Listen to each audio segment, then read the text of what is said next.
Journey of 1,000 miles begins with a single step, and I'm lucky enough to say that my first step was in this place, Ranveer Singh Institute of Technology.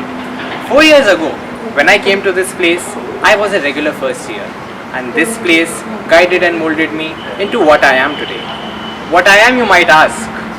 I have job offers from two of the biggest multinational corporations in the CS domain, Goldman Sachs and Commvault Systems, not to mention the 5 other offers I hold from various companies across the world.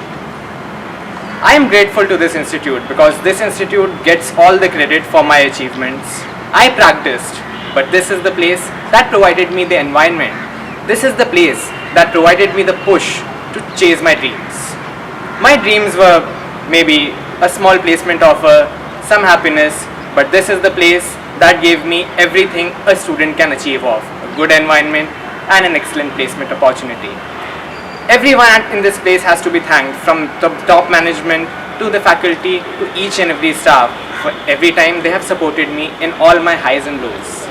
If I keep on counting for the words by which I can mention why I am grateful to this institute, I might run out of a complete dictionary.